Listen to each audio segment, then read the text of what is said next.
자연스럽게 아웃바운드 얘기를 하면서 내년 트렌드 어떻게 될 것인가 좀 짚어보도록 하는데, 이제 내년이란다 자꾸 2025년도 트렌드랑 아웃바운드에 대해서 좀 살짝 짚어보는 걸로 자연스럽게 넘어가 보도록 하겠습니다. 제가 사전에 좀 취재를 해본 결과 아웃바운드 이렇게 업을 하시는 분들이 역시나 또 상반기에도 굉장히 우울한 예상들을 하고 있습니다. 우리나라에서 제일 큰 여행사 중 한 곳은 아직까지도 비상 경영 체제를 아직까지 유지하고 있고, 더 중요한 거는 인력을 더 뽑을 생각이 아예 계획이 없다는 거. 계획 자체가 몇 명을 뽑을 것인가가 아니라 계획 자체가 없다는 거. 그 다음에 또 주의 깊게 봐야 될 것들 중에 하나는 또 이제 대한항공과 아시아나의 합병이 아마 내년 자꾸 내년이네. 오늘이 1월 3일인가인데 올해 아마 어느 정도 항공사의 그 지형 변화가 일어날 거고, 조심스럽습니다만 이번에 제주항공 사고로 인해서 제주항공 입지가 상당히 흔들리게 되면요, 또 항공업계에 영향도 많을 거고, 거기에 따른 아웃바운드의 영향도 미칠 거고, 일단 아웃바운드는 외부 리스크가 크니까 러시아 우크라이나 전쟁도 이거 어떻게 빨리 말씀하신 대로 우리 저희 박사님께서 트럼프 미국 행정부가 어떻게 하냐에 따라서 우리나라 이게 아무것도 아닌 것 같은데 아무것도 아닌 게 아니더라고요. 특히나 아웃바운드 시장도 굉장히 영향이 큰데, 일단 개요로 우리 박사님 아웃바운드나 트렌드는 좀 어떻게 좀 생각하시는지 잠깐만 좀 들어볼 수 있을까요? 우선 그 주요 환경 전망을 이제 네 가지 부분에서 한번 얘기를 좀 해볼게요. 하나는 여러분들 더 업계에서 잘 아시겠지만 경제 부분입니다. 우선 그 한국 경제의 25년은 3불 혹은 4불이라고 얘기해요. 그러니까 불확실성, 불안정성, 불균형성, 그리고 부진. 그래서 수출 둔화가 한 1.4% 되는 데다가 내수 부진이 굉장히 심하고, 또 지금 환율이 1,500원을 육박하고 있죠. 그래서 이거를 넘어설 수도 있다. 원래 이제 24년의 경우에도 한 1,200원 정도 원래 당초 예상했던 것이 연말에 가서 뭐 여러 가지 상황들을 그래서 이런 것들이 굉장히 어려운데, 이런 것들이 그러면 우리 업계에는 어떻게 영향을 미칠 것이냐. 25년도 국민 소비 지출 계획 조사를 보면은 대개 한 53%의 응답자들이 소비를 줄일 거다. 이런 어떤 경제 상황 때문에. 그리고 소비 감소의 대상의 1위가 여행, 외식, 숙박입니다.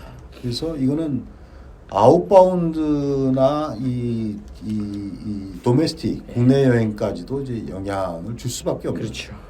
이런 상황이 되고, 경제 성장률도 지금 계속 낮아지고 있어요. 당초 한 2% 정도 예상됐다가 지금 1.8에서 1.6까지도 지금 비관적으로 보는 어떤 이런, 그것도 많이 잡은 거라고 봅니다, 저는. 그러니까 1.6까지 떨어지게 되면 이제 대단히 심각한 그런 상황이 오는 거죠.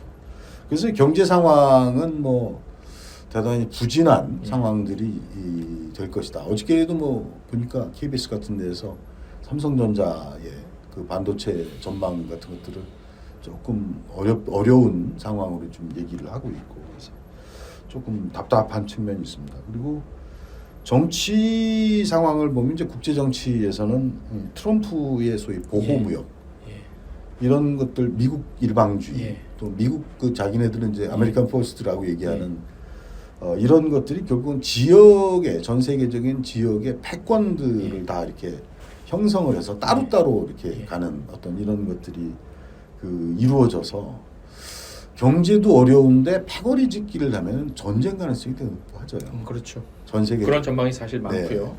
어느 나라에서 터지건, 특히 뭐 우리도 뭐 예외라고 할 수 없을 정도로 그 안전제, 이 전쟁에 의한 이런 것들이 암울하다. 그리고 우리가 이제 국내 상황은 상당히 혼란스럽잖아요. 그러니까 지금 현재 비상계엄 이후에 탄핵과, 그리고 탄핵이 기각됐을 때, 인용됐을 때 각각 혼란으로 이루어지고, 인용됐을 때는 선거를 해야 되는 상황이 벌어지잖아요. 그래서 이런 것들이 이 관광 수요에 영향을 줄 것이냐.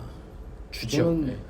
조금 이런 것들이 좀 나쁜 영향을 줄 것 같다. 그리고 정치가 되게 그렇고요. 과학이나 이런 환경 이런 면에서 보면 지금 우리는 따라가지도 못할 정도로 지금 AI나 로봇이나 막 이런 그 여러 가지 그 시스템 그들이 발달을 하고 있잖아요. 근데 이런 것들이 속도가 너무 빠른 거예요. 그래서 우리 업계도 결국은 이 전쟁을 치러내지 않으면 방법이 그렇죠. 없다. 아주 좋은 지적이십니다. 그래서 소위 디지털 전환의 속도가 매년 더 그러니까 작년에도 중요했지만 계속 더 중요해지는 지금 그런 상황에 있다라는 맞습니다. 그런 말씀을 드리고, 그리고 국제 여행에 대한 세계적인 어떤 인식이 나빠질 가능성이 있는 것이 결국은 지금 국제 관광이 항공기를 전제로 하고 있기 때문에 탄소 배출 1위로 지금 이미 받고 있는 거 아닙니까? 그래서 이런 것들도 조금 약간 암담한 그런 것들이 있다라는 것이고요. 그리고 또 뭐 사회적인 문제를 한 두 가지 정도 말씀드리고 싶은 게, 우선 그 25년에 저도 이제 해당이 돼서 좀 미안합니다만은 그 65세 이상이 전 국민의 20%가 되는 초고령 사회가. 아유, 박사님 아직 고령 안 했어요. 젊으세요. 그래서 어쨌든 이런 것들이 시장에 주는 시사가 굉장히 많거든요. 그러니까 65세 이상이 이제 노인이라고 얘기하기에는 새로운 어떤 그 시니어 역량 있는 시니어가 특히 여행에 있어서 이런 변화 같은 것들을 대응해야 되고, 또 하나가 이 제주항공이 갖고 온 그 안전 문제가 이제 어떻게 파급될 거냐 하는 이런 건데요. 제가 그것과 관련해서 이제 과거에 사례들을 조금 봤거든요. 83년에 이제 감차카에서 대한항공이 이제 떨어진 거는 너무 오래됐던 어떤 상황이고, 97년에 괌에서 이제 대한항공의 사고가 225명이 이제 사망자가 났던 사업인데 이게 효과가 안 나왔어요. 사업에 그 실제 수요에는. 왜 안 됐느냐? IMF가 있었어요. 그렇죠. 그 상쇄가 돼버립니다. 그래서 그런 것들이 있었고, 그 2002년에 이제 부산의 김해에서 그 중국의 그 국제항공사 떨어진 거에 129명이라는 사망자가 나왔는데, 이때는 사스가 또 있어갖고 어차피 그런 걸로 이제 수요가 있어서 사실은 과거의 사례가 어느 정도 이렇게 별로 참고가 안 된다는 말씀을 제가 드리는 거예요. 그래서 여러 사고가 있었는데, 그런데 제가 볼 때는 이번에 제주항공 떨어진 건 어떤 문제가 있냐면 우리나라 아웃바운드의 경우는 LCC와 엄청 관련이 높거든요. 그렇죠. 그런데 LCC에 대해서 기본적으로 갖고 있는 소비자의 사실과 다르게 어떤 문제가 있냐면은 LCC는 위험할지 모른다는 걱정이 있습니다. 아직 굉장히 많습니다. 그런데 사실은 안 그렇거든요. 사실은 상관없고. LCC가 운행되는 과정에 사고가 이렇게 난 거는 이번 처음이에요. 그런데 제가 볼 때는 그러나 심리적인 타격이 가 있을 것이다. 그렇죠. 그렇게 되면 결국은 아웃바운드 상반기 수요에는 부정적 영향이 갈 수밖에 없습니다. 되게 이제 그러한 것들이 전반적인 환경 전망이라고 이렇게 말씀을 드릴 수 있고, 25년의 이제 주요 이벤트를 좀 살펴볼 필요가 있는 것 같아요. 우선 오사카 엑스포 제일 큰 거죠. 지금 그게 4월에서 이제 10월까지 이루어지는 거고요. 또 도쿄에서는 세계 육상 선수권 대회가 그 9월에 있습니다. 그리고 우리나라로 보면은 이제 에이펙 정상회의가 경주에서 11월에 지금 있을 예정이고, 요거는 이제 몇 군데에서 나눠서 행사를 갖게 한다고 그래요. 그리고 그 서울에서 5월에 제10차 이제 문화예술 세계 총회가 이제 벌어지게 되고, 또 세계 환경의 날 행사가 이제 6월달에 우리나라에서 벌어지게 되고, 그리고 뭐 또 하얼빈의 이제 동계 아시안 게임이 이제 기대됩니다. 그거는 뭐 바로 그 며칠 후에 이제 시작되는 게 있고, 그 다음에 이 영향은 아마 이제 처음일 것 같은데, 미국에서 그 FIFA의 클럽 월드컵이 그 6월부터 7월까지 있어요. 그거는 그러니까 재밌긴 지금까지 한데. 월드컵은 그 국가 대항의 월드컵이었는데 요거는 세계의 각 대륙별 그 클럽 간의 어떤 이런 건데 이게 굉장히 흥행을 할 수도 있고 뭐 모르겠죠. 저는 그 게임 자체는 흥행은 안 할 거는데 박사님 그걸 짚어 주셨어야 돼요. 주세요 저거. 한일 수교 60전 올해가. 그건 그거 때문에 그것도 영향이 있지 않을까요? 아웃바운드 그러니까 정치상과는 좀 별도로 일단 60주년이라는 어떤 양국 간의 우호적 분위기 나지 않을까 싶은데 뭐 그런 것들이 아마 이번 비상계엄이라든가 이런 정부 혼란이 없었다면 양국이 이거를 통해서 이거를 계기로 해서 양국이 막 여러 가지 행사도 하고 막 이러면서 양국에서 막 우호적인 분위기도 일어나고 방문 분위기도 일어나고 그러겠지만 제가 볼 때 지금 이 전국 상황에서 그 효과가 수요로 반영될 정도의 효과가 나오겠느냐.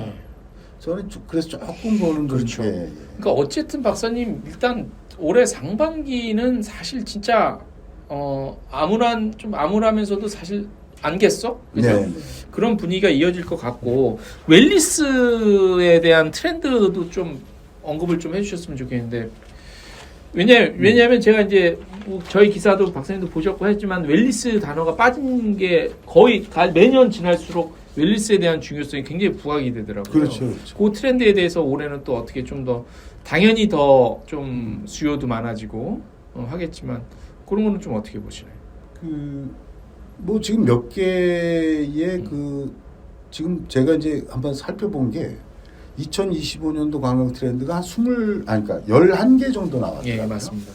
그래서 거기에서 보면 한 서너 개 이상의 그 트렌드의 이제 웰리스라든가 웰리스와 비슷한 성격.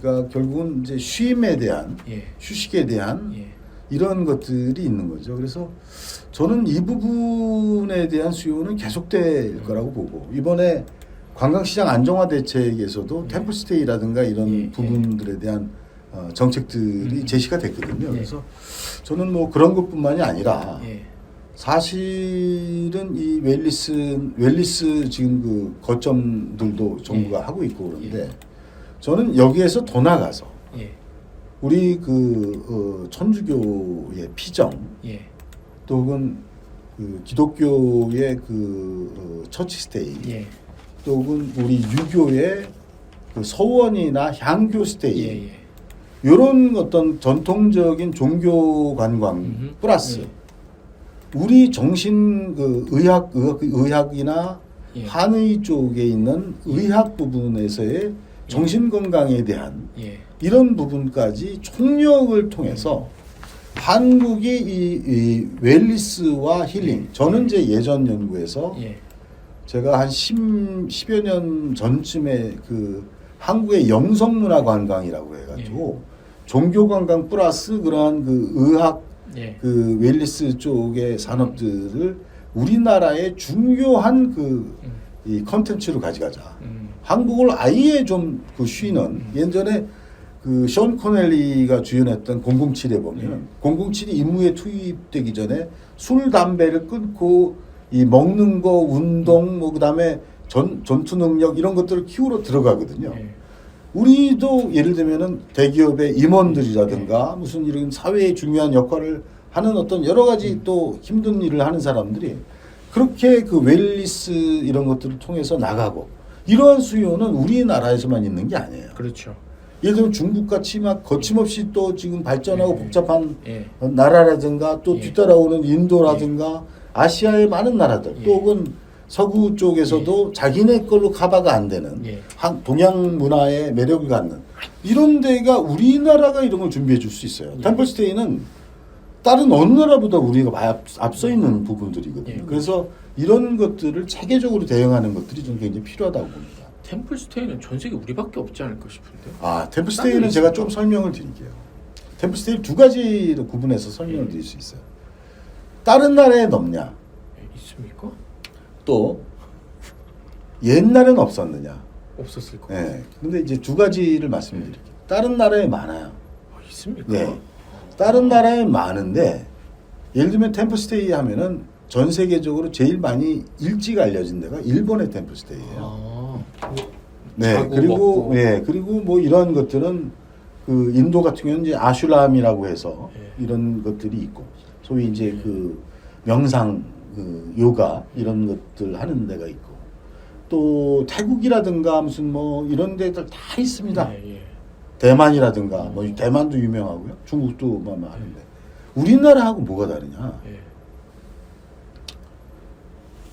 우리나라는 중앙 정부의 정책이에요. 그렇겠죠. 네. 국가 예산으로 해서 전국을 대상으로 해서는 사업이에요. 그런데 외국의 템플스테이는 개별 사찰들이 알아서 하는 거예요. 이거 굉장히 차이가 있어요. 우리나라는 사찰에 지원금이 좀 가죠. 네네. 그렇죠? 일정한 액수의 금액이 이제 그 한 20여 년 동안 지원이 되고 있고 그거를 갖고 이제 불교계가 자기네 자체 예산과 또 자체의 그 자산들을 이제 투자를 같이 해서 발전을 시켜온 거죠. 저는 우리나라의 굉장한 그 컨텐츠라고 그렇죠. 봅니다. 네. 거의 뭐 킬러 컨텐츠죠. 아, 그럼요. 요번에 우리가 이제 그 불행하게도 새만금 그 잼버리 국제대회 때 엄청나게 사실은 그렇죠. 처음 보는 사태를 맞았잖아요. 근데 이 사태를 이게 이제 용어가 맞는지 모르겠지만 만회한, 반가이 한 게 템플스테이 아니에요. 맞아요. 이 애들을 전부 템플스테이 보내갖고 얘네들이 마음이 좋아지고 한국에 대한 이미지가 바뀌고 그래서 저는 이 템플스테이 같은 것들이 숫자보다는 굉장히 그런 상징적인 어떤 우리나라의 킬러 콘텐츠다.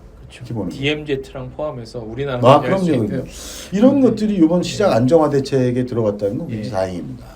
아무튼 지금 뭐 계속 저희가 뭐 트렌드 얘기하다 보니까 인바운드도 같이 넘나들고 있는데 이렇게 보면은 아마 방금 박사님께서 말씀하신 것처럼 10몇 개 트렌드가 발표가 됐는데 또 그 중에 하나가 계속 겹칩니다. 뭐 디지털 디톡스를 바탕으로 한 뭐 저기 웰니스 가족 추억 여행 같은 것들은 뭐 이건 세계적으로도 다 비슷하게 가는 것 같고 뭐 그다음에 뭐 음식 관광 이것도 음식 관광도 되게 좀 올해 트렌드가 될 것 같고 해서 뭐 트렌드에 대해서 굉장히 기존에 나왔던 발표 외에 특출나거나 특이한 것들은 별로 없는 것 같은데 이제 그 우리나라가 그러면 이번에 그 아웃바운드를 과연 어느 정도 갈 것인가에 대한 그 언급도 좀 해야 될 것 같은데 일단 그 전에 이제 트렌드 얘기를 하셔서 트렌드에 대한 제가 이제 보는 그 시선이랄까 이제 이걸 말씀 좀 드리고 싶어요. 우선 제가 이번에 확인했던 게 이제 11개 정도였거든요. 그러니까 스카이스캐너가 이제 10월 중순쯤에 이제 최초로 이제 했고 그 이후로 뭐 그 익스피디아라든가 부킹닷컴이라든가 뭐 뉴질랜드 관광청 힐튼 또 호텔스닷컴 뭐 제가 쓴 거 제주항공 뭐 이런 식으로 됐고 노랑풍선도 맞습니다. 했고 또 연구원도 살짝 거기에 맞습니다. 이제 했는데 이번에는 제가 이제 작년에 아마 되게 칭찬을 한 게 한국관광공사 트렌드였어요. 근데 한국관광공사가 이번에 아직 안 냈어요. 아직 안 낸 건지 이번에 사장이 없어서 아직 안 내기로 한 건지는 잘 모르겠는데 1월에 나올지 1월에 나오기를 기대합니다. 근데 제가 볼 때 가장 우리 관광에서 체계적으로 연구가 돼서 트렌드를 발표하는 건 한국관광공사 거였어요. 제가 볼 때는 물론 나머지들도 다 이제 근거가 있지만 근데 제가 볼 때에는 이러한 그 트렌드 전망들을 어떻게 볼 거냐. 제가 볼 때는 그렇게 심각하게 볼 거는 아니에요. 맞습니다. 그냥 다만 이제 너무 무겁게 받아들이진 않되 꼼꼼하게 보고 생각해 볼 여지가 있는 거예요.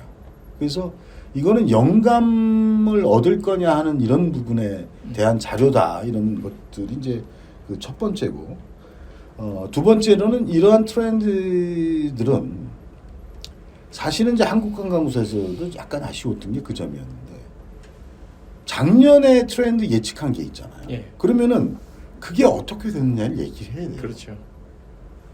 근데 분명한 거는 어떤 트렌드가 갑자기 올해는 있고 작년에는 없었고 올해 갑자기 생겨났고 내년에 갑자기 없던 게 생기는 게 아니에요.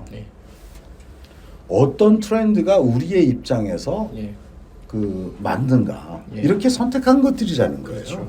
그래서 선택적이죠. 그럼요. 네, 이러한 것들은 자기네 업종 회사의 입장에서 환경을 어떻게 이해하느냐에 대한 이해의 틀이에요. 네. 그리고 자기네들의 이해의 틀과 또 하나는 이것도 마케팅이에요. 네, 그렇죠. 자기네 회사에. 어쩌다 보면 가장 큰 연관성이죠. 네. 그래서 이거는 과학은 아니에요. 네. 과학적인 방법들을 네. 여러 가지를 취하기는 해요. 네. 시장 조사의 결과라든가 그렇죠. 네. 자기네 이용자들한테 물어봤다든가 그렇죠. 예약률도 또 뭐 어떤 데에는 예. 전문가 그룹들을 통해서 이런 것들을 해나갔다든가 하지만은 어쨌든 그런 틀이라는 거죠. 그래서 기술적으로 볼 때에 딱 맞아서 이렇게 볼 수 없는 게 어느 시점에서 어느 강도로 일어나느냐를 얘기를 안 해요. 그러네요. 예. 맞아요. 이 현상이 분명 언제 정확하게 시작을 해서 맞아요. 어느 정도의 부호와 강도를 얘기하느냐 네. 이게 없어요. 맞아요. 기본적으로. 그래서 이런 것들은 그래서 양쪽 전망과 다른 질적으로 하는 부분이다라는 걸 좀 이해할 필요가 있고 그리고 이제 제가 말씀드리고 싶은 것은 제가 이런 트렌드를 보다 보면 어떤 갈증이 생기냐면 이제 그러한 양적 정확성에 대한 문제뿐만이 아니라 우리가 이제 7대 업종 35개 세부 업종이거든요. 또 연관 업종들도 있고. 근데 이 업종별로 이걸 자기네들이 다시 해석해야 돼요. 그런 것의 문제, 그런 단계. 또 이거는 아마 제가 볼 땐 협회들이 해줘야 될 역할이라고 봐요. 역량은 안 되죠. 인적도. 역량 저는 된다고 봅니다. 네, 사람이 없어. 이거는 한 명이 조금 약간 전체를 볼 수 있는 사람 하나가 앉아갖고 몇 명 언제 짜본 다음에 그걸 갖고 이제 토론을 통해서 할 수 있다. 그리고 이런 것들이 한번 협회에서 걸러지면 그 다음에 개별 기업 차원에서 우리의 자산, 역량, 전략, 수단 이런 것들을 해서 이거를 다시 해석해서 받아들이는 이런 작업들을 해야 되는 것을 트렌드를 볼 때는 그런 걸 갖고 좀 얘기를 했으면 좋겠다.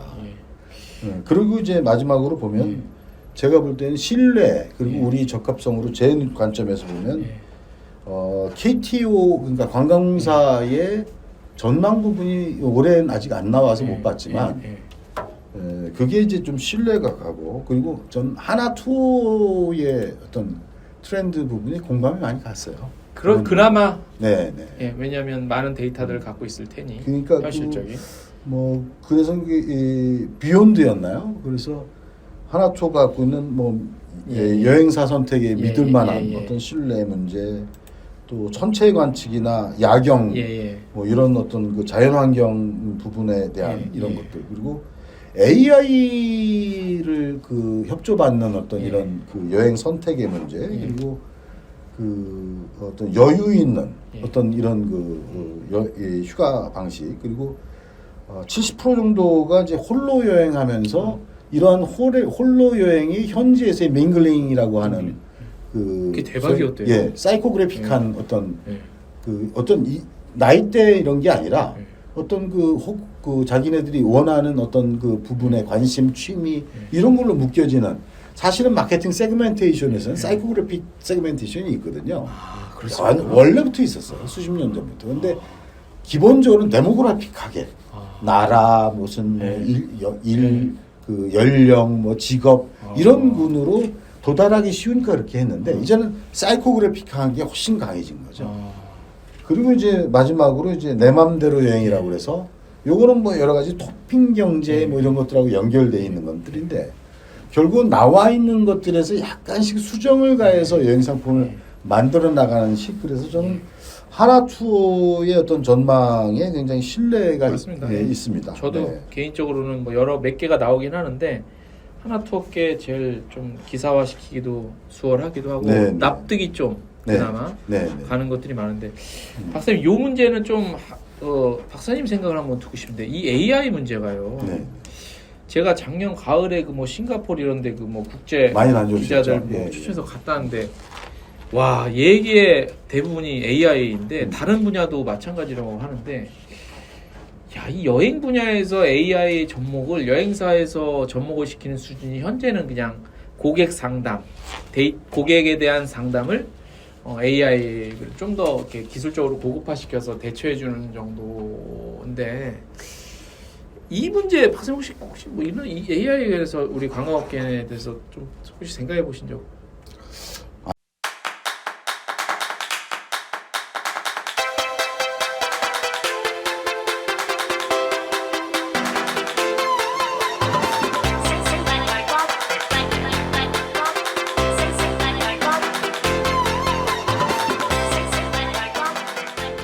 아니 우선은 AI를 뭐 저도 뭐 한 2개 정도 이렇게 아주 낮은 수준에서 이용하고 하는데 저 같은 사람이 이건 논할 것은 아니고요. 그러나 제가 볼 때 여러 전망이나 막 이런 것들 다른 분야 뭐 이렇게 보고 그러면은 지금 우리 그 삼성전자가 고전하는 것도 이건 AI의 어떤 성장 속도에 대한 전망을 그 놓치면서 거의 그 삼성전자가 위험에 빠지게 됐다. 이런 거고 또 이것들을 어떻게 활용할 거냐는 그거는 뭐 알 수 없을 정도로 다양해요. 그렇죠. 예를 들면 AI와 로봇 같은 것들이 호텔이나 예를 들면 공항이라든가 뭐 또는 리조트, 테마파크 혹은 식당 같은 데서도 어마어마하게 이루어질 것 같고 또 사물 인터넷과 이 AI가 연결이 돼서 가지가지가 막 다 연결이 되고 하는 것들을 어떻게 일일이 저 같은 사람이 알겠어요. 근데 그런 면에서 저는 한번 우리 그 관광주의자에서 그 AI 전문가를 한번 불러서 연내에 이거에 한번 따로 나눠봤으면 좋겠는데 AI 부분 특히 아까 그 과학기술에 대한 발전 부분을 우리 업계의 발전과 연결하는 부분은 저는 우리의 발전하느냐 안 하느냐와 아주 직접적으로 연관이 돼 있다고 봐요. 그래서 이거는 한번 따로 다룰 정도로 중요하다. 근데 이게 정부에서는 아직도 우리가 인바운드 얘기도 했지만 머리 숫자에 그 정도 수준에 머물러 있고 AI 난 이번에 사실 그 뭐 국가관광 전략회의 나오고 할 때 AI 부분에 대한 비중을 관광업계에 어떻게 많이 투영할 것인가에 대한 얘기가 많이 나올 줄 알았는데 물론 저쪽에서 전문가가 없습니다만 이거에 대한 언급 자체가 거의 없다는 거에 대해서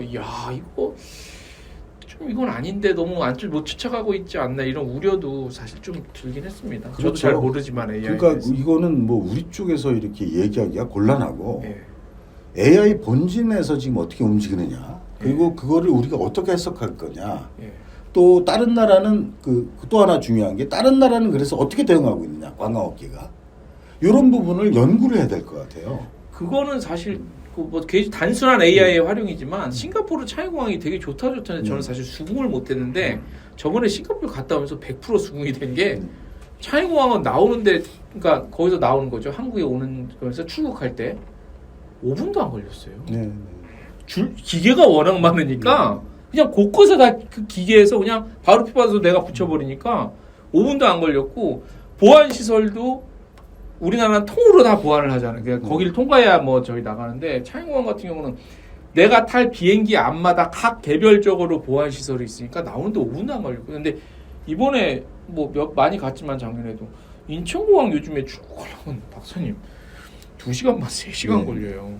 이런 측면에서 AI의 단순한 단편적인 활용도가 우리나라에서는 이건 정말 우리가 앞서간다고는 하지만 물론 그리고 창의공항 싱가포르 워낙 앞서가기 때문에 단순 비교는 좀 무리가 있지만 이런 부분에 대해서 고민하지 않으면 그게 인바운드가 됐건 아웃바운드가 됐건 그다음에 트렌드 부분에 있어서도 이건 빨리 이거 특히 올해 이거 누군가 야놀자에서 이것도 중요하지만 그런 거 많이 해야 되는데 제가 볼 때는 이런 부분이 말로 공공 부분에서 해야 돼요. 그렇죠, 박사님. 그래서 이거는 그 한국문화관광연구원이나 이런 데에서 다른 거 말고 AI 하나만 갖고 이렇게 연구가 AI 본진의 변화가 어떻게 이루어지고 각국의 AI 각국의 관광 산업들이 호텔이나 여행사나 뭐 혹은 검역이라든가 출입국이나 아니면 택시나 숙박이나 뭐 이런 여러 가지 단계에서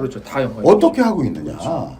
종합적으로는 그런 것들이 테마파크에서 많이 나타나고 있는데 혹은 카지노 뭐 이런 데에서 그래서 이런 것들이 각국의 추세를 빨리 캐치를 해서 우리한테 던져주고 우리가 그걸 대응하는 이런 체계가 가야 되거든요. 그래서 뭐 오늘 그 우리 관광주의자에서 AI에 대한 정부의 대책 이런 것들을 꼭 그 우리가 얘기를 해줘야 된다. 맞습니다. 이거 뭐 아무도 관심도 없고 이거 대단히 아니 저번에 포럼에 갔더니 다 AI 얘기예요. 야 이게 지금 뭔 얘기인가 싶었습니다. 네. 자 아웃바운드에 대해서 박사님 또 지금 아쉽게 못하신 분 뭐 아쉽게 못했다기보다는 이제 그 제가 이제 개인적으로 이 트렌드에 대한 그 것들은 아까 이제 11군데는 우리 구독자들께서 다 찾아보실 수 있어요. 네, 맞습니다. 예, 그래서 그거는 좀 찾아보시면 될 것 같고 제가 이제 이거를 준비하면서 이제 봤던 게 우리나라에서 제일 유명하고 제일 먼저 시작한 게 그 트렌드 코리아 아닙니까? 서울대 김난도 교수 그 팀인데 제가 이번에 좀 꼼꼼하게 봤어요. 그러면서 어떤 생각이 들었냐면 우리 업계도 이거 꼼꼼하게 봐야 된다.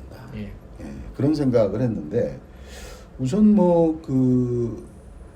다 많이 이제 알고 계시지만은 금년도가 을사년 아닙니까? 을사년 을신년스럽다라는 그 좀 나쁜 이 해에는 운이 되게 불길하다.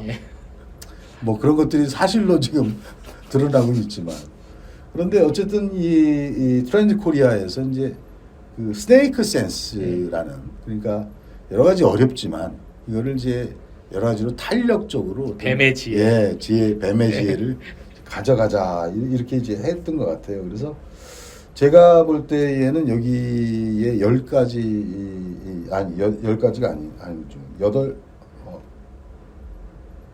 10가지네. 10가지. 이 10가지를 하나하나 조금 그 시사점을 한번 찾아볼 필요는 있을 것 같아요. 우선 그 옴니보 같은 경우는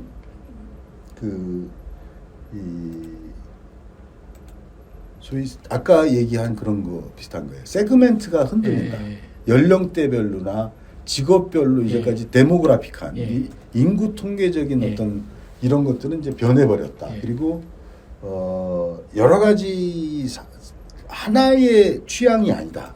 이제는 그렇죠. 여러 가지 취향을 해나가는 그런 옴니보가 이제 잡식성이라는 그런 뜻이잖아요. 그래서 이런 변화 같은 것들에 소위 여행자들의 그 행태라든가 심리나 이런 것들이 변화하고 있다.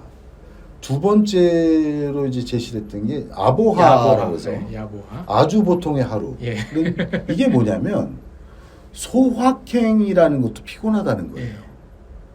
그래서 이 아주 소소한 어떤 이런 그 행복 이것도 이제 피곤하기 때문에 하루 그냥 무사히 지내면 된다. 그러니까 너무 뚜렷한 거를 원하지 않는 그런 세태를 얘기하고 있고 그 다음에 이제 토핑 경제라고 이제 얘기하는 게 아까 얘기한 대로 이제 패키지나 뭐 예를 들면 뭐 항공이나 뭐 호텔만 하는 어떤 에어텔 같은 것들에다가 이렇게 자꾸 변화하는 어떤 이런 것들이 이제 해나갈 것이다라고 하는 것들을 이제 우리가 볼 수 있고 그리고 이제 페이스 테크라고 하는 어떤 이런 부분들이 있는데 이거는 뭐 관광지의 그 파사드라든가 뭐 건물, 호텔, 숙박 뭐 이런 것들이 점점 중요해지고 교통수단에서도 예전에 타요 뭐 이런 것들처럼 이런 변화 얘기를 한 것 같아요. 그래서 이런 얘기에다가 그 무해력이라고 해서 embracing harmlessness라고 하는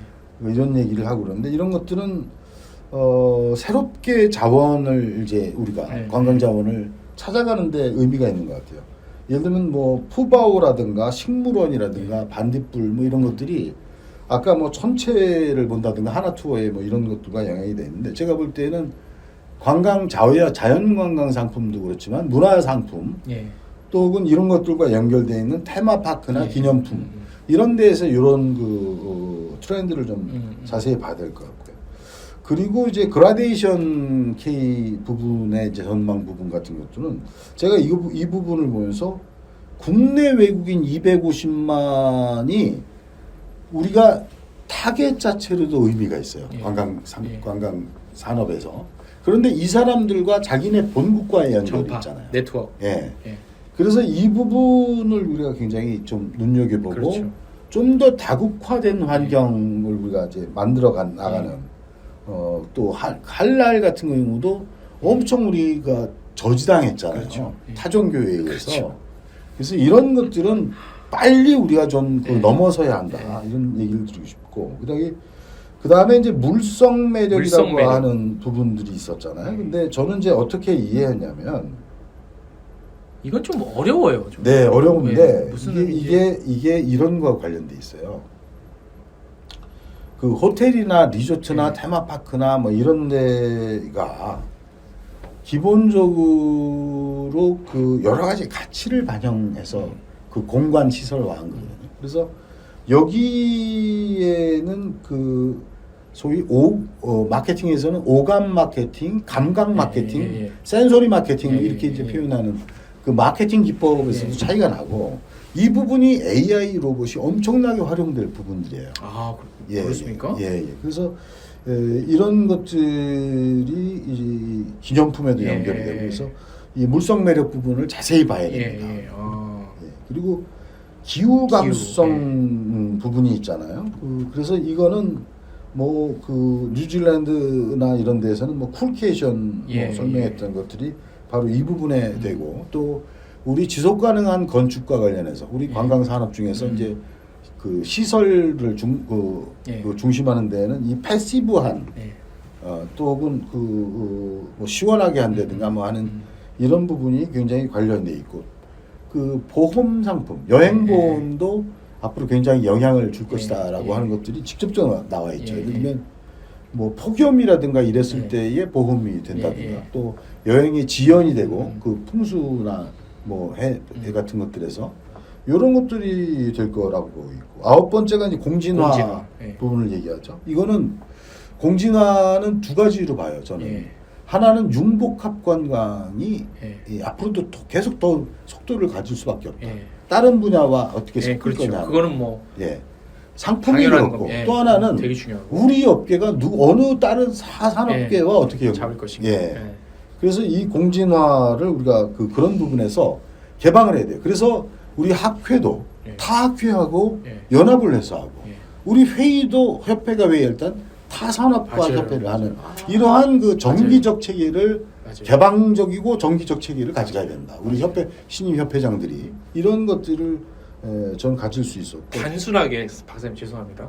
단순하게 예를 들어서 우리나라에서 제일 유명한 협회 일반인들에도 대한축구협회랑 예를 들어서 우리 뭐 여행어협회랑 뭔가 MOU해서 국내 축구 활성화 차원에서 국내 축구 한다고 뭐 여행사에서 그럼요. 뭐 강원도 FC 여행 이렇게 그런 예를 들면 그런 협업 또 계속해 주시죠. 네네. 그럼 마지막으로 이제 원포인트 나온 건데 이건 이거는 진짜 시사하는 바가 굉장히 커요. 뭐냐면 원대함이 사라지는 시대라는 거예요. 그러니까 자꾸 크게 추상적으로 얘기하지 마라. 할 수 있는 거 하나 고쳐 나가는 거 그런 거거든요. 우리 기업들도 너무 많은 거 하려고 그러지 말고 하나 바꾸고 하나 개선하고 하나 장점으로 가져가고 하는 이런 것들 하자는 아주 이거는 뭐 철학적인 어떤 방향이라고 봐요. 그래서 뭐 우리가 짧은 시간 내에 트렌드 코리아 같은 것들을 다 이렇게 설명을 드릴 수는 없는데 꼭 이런 부분을 조금 한번 숙독해서 각 기업이 우리 25년의 어떤 환경 변화에 좀 대응해 달라 이런 부탁 주문을 드리고 싶습니다. 저는 이 공진화 전략이 제일 개인적으로는 좀 와닿네요.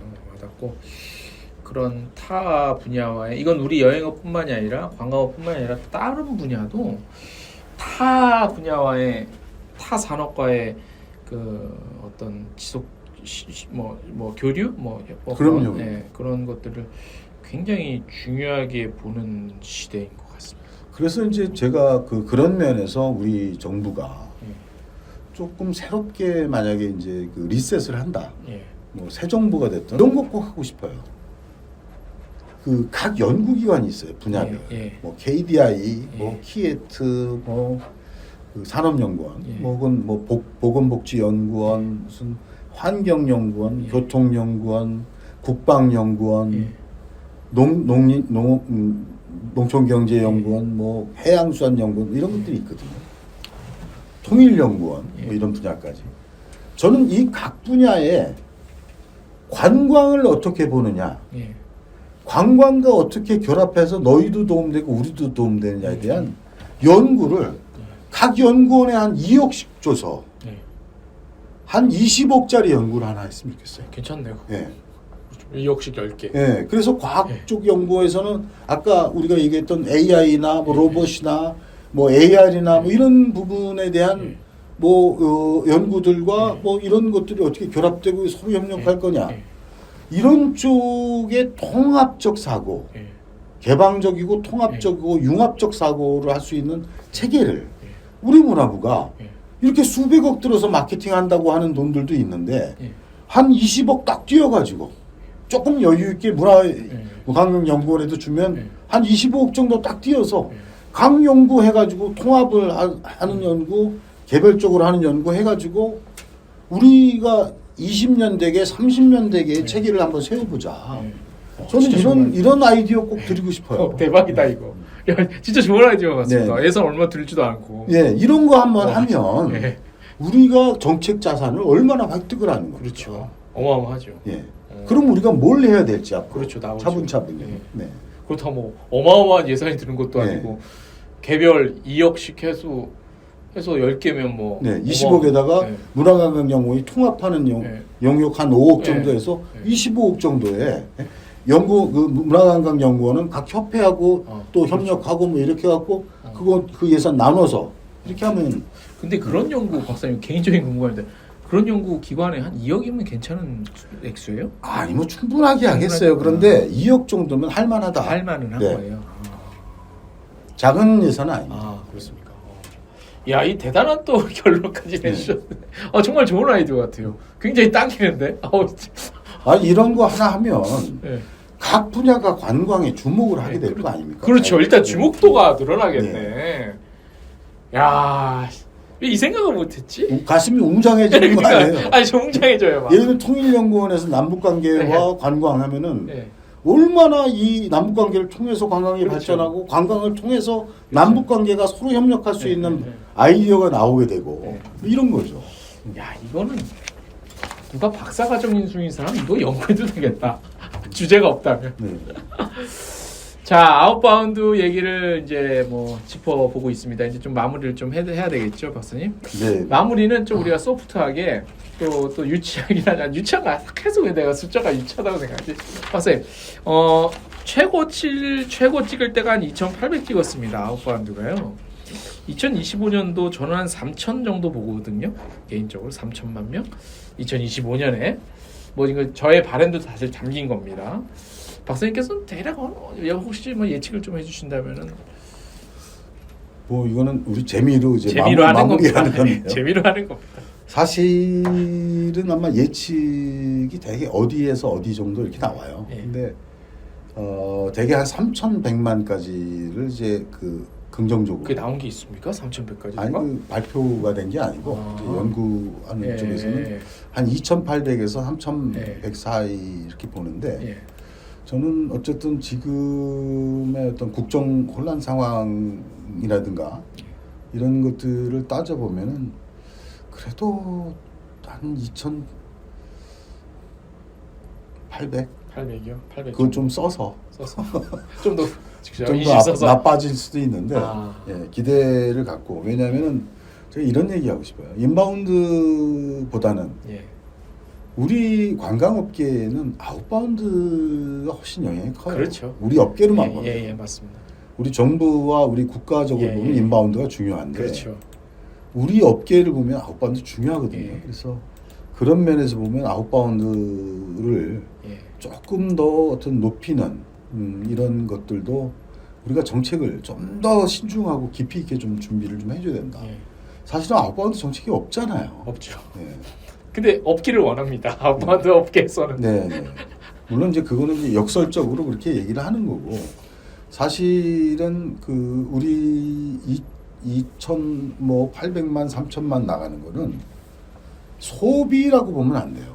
그렇죠. 이거를 우리가 발전하는 새로운 능력으로 가져가야 스터디죠. 그러니까 그런 구조에 대한 이해와 그런 이해 속에서 정책이 개발돼야 돼요. 맞습니다. 네. 알겠습니다. 박사님은 항상 그 해안을 주셔요. 그런 것 같습니다. 자, 저희가 요 한 2편 정도 뭐 때에 따라서는 3편 정도 나눠 나갈 수도 있을 것 같습니다. 인마운드 트렌드. 자, 쉽지 않은 대한민국의 상황입니다. 다시 한번 강조 말씀을 드리지만 이런 사항들이 우리 관광업계에는 영향을 굉장히 안 미치는 것 같은데 가장 많이 미칩니다. 가장 많이 다른 분야보다도 가장 많이 미칩니다. 그래서 상당히 중요한 아젠다이기도 하고 또 우리가 좀 깊이 들여다봐야 될 문제인데 이런 문제에 대해서 언급해 주는 데가 없으니까 저희 관광주의자들이 항상 강조를 하고 이렇게 또 시간을 가져봤습니다. 제가 그 말씀 마지막으로 하나 더 드리면 이런 거예요. 그러니까 우리 관광 수요에 가장 출렁였던 게 코로나예요. 그렇죠. 예. 그런데 두 번째로 크기가 큰 게 정치적 리스크예요. 그렇죠. 그 정치적 리스크가 2개 있었잖아요. 예. 하나가 이명박 정부 때의 독도 방문 문제하고 이제 천황 책임론 같은 것들 얘기가 나오면서 사실은 일본 관광의 수요가 엄청 줄었어요. 당시에. 그런데 마침 그때에 안 드러났던 게 중국이 동반하고 늘고 있었어요. 그렇죠. 그래서 그 상쇄가 그렇죠. 됐는데 그때 한참 늘 때죠. 사실은 엄청난 숫자가 줄은 겁니다. 그 세부적으로 따져보면 몇백만 정도의 숫자가 한 3, 4년에 걸쳐서 계속 빠졌어요. 그게. 그리고 이제 두 번째 정치적 리스크가 박근혜 정부 때에 소위 사드 문제가 되면서 중국 400만 이상이 빠졌어요. 이거 어마어마한 규모예요. 그래서 어쨌든 저도 바라는 게 이런 국정 혼란이 조기에 조금 안정이 되고 다시 우리가 재도약할 수 있는 어떤 체계가 되기를 희망하고 또 제주항공의 어떤 무한 공항 사고가 어쨌든 조속히 좀 원만하게 정리가 되고 또 여러 가지 충분히 위로를 하고 애도가 위로하고 보상하고 재발 어떤 방지에 대한 이런 대책이 잘 세워져서 우리가 관광 여행 안전에 대한 이런 것들이 걱정하지 않도록 되는 그런 한 해가 됐으면 합니다. 자, 좋은 말씀 너무너무 감사드리고요. 잠깐 공지를 드리면 일단 구독 좋아요는 여러분들 필수입니다. 많이 좀 눌러주시고 저희가 이제 130명 이제 일단 500까지 가야 되니까 더 많이 눌러주시고 더 많이 좀 전파해 주시고 또 구독도 좋아요 보실 땐 좋아요 일단 누르시고 시작을 해주시고 그 다음에 저희가 당분간은 우리 최국장님이 좀 예전만큼 좀 쉽지 않으니 상황이 저희가 이제 중간중간에 또 그 회의를 통해서 초대 손님을 매번 좀 영입을 해서 같이 좀 할 수 있는 매번 사람을 바뀌는 한이 있더라도 그렇게 해서 계속 진행을 좀 해서 올해도 저희 진짜 또 열심히 한번 해보겠습니다. 많이 좀 관심 가져주시고 도와주십시오. 자, 박사님 긴 시간 고생하셨습니다. 네, 감사합니다. 마치겠습니다. 네, 고맙습니다.